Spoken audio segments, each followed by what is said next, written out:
이사야 30장. 여호와께서 말씀하셨다. 이 반역하는 자녀에게 재앙이 닥친다.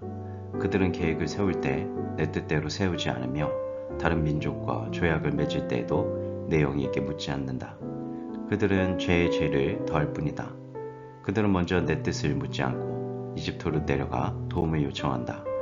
파라오의 도움을 받으려 하며 이집트가 그들을 지켜주길 바란다. 그러나 너희가 파라오에게 피하는 것은 부끄럽게 될 뿐이며 이집트의 보호 아래에 있는 것은 실망만을 안겨줄 뿐이다. 너희 관리들이 소안으로 가고 너희 사신들이 하넷으로 가지만 이집트는 쓸모가 없는 민족이기 때문에 모두가 부끄러움만 당할 뿐이다. 도움도 유익도 주지 못하고 부끄러움과 망신만 당할 뿐이다. 이것은 남쪽 네게부의 짐승들에 관한 경고의 말씀입니다.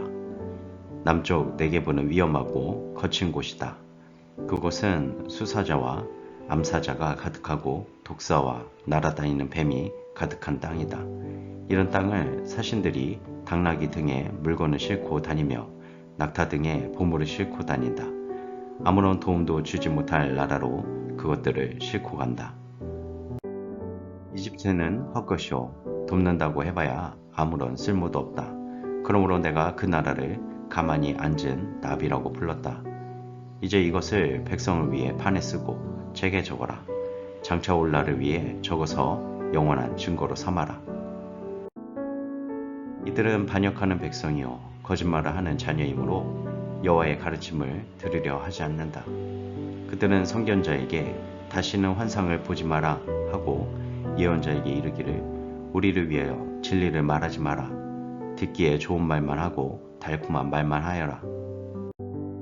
우리의 길을 막지 말고 길을 비켜주어라. 우리 앞에서 더 이상 이스라엘의 거룩하신 분에 관한 이야기를 하지 마라 하고 한다. 그러므로 이스라엘의 거룩하신 분이 이렇게 말씀하셨다.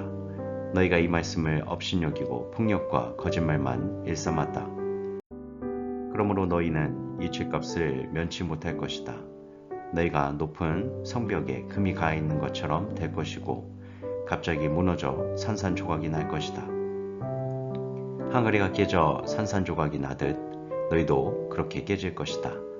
아궁이에서 숯을 담아내지 못하고 물웅덩이에서 물을 담아내지 못할 정도로 그렇게 완전히 깨질 것이다. 주 여호와 곧 이스라엘의 거룩하신 분께서 이렇게 말씀하셨다. 너희가 내게 돌아와 나를 의지하면 구원을 받을 것이다. 잠잠하고 나를 믿으면 힘을 얻을 것이다. 그러나 너희는 그렇게 하려 하지 않는다. 오히려 너는 말하기를 아닙니다. 우리는 말을 타고 도망치겠습니다. 라고 하였다. 그러므로 너희가 그렇게 도망칠 것이다. 또 너희가 말하기를 우리는 빠른 말을 타고 달아나겠습니다. 라고 하였다. 그러므로 너희 뒤에 오는 사람도 빨리 뒤쫓을 것이다. 적군 1명이 위협을 해도 너희가 1000명이나 도망치니 적군 5명이 위협하면 너희 모두가 도망칠 것이다. 너희가 산꼭대기의 깃대처럼 언덕 위의 깃발처럼 홀로 남을 것이다.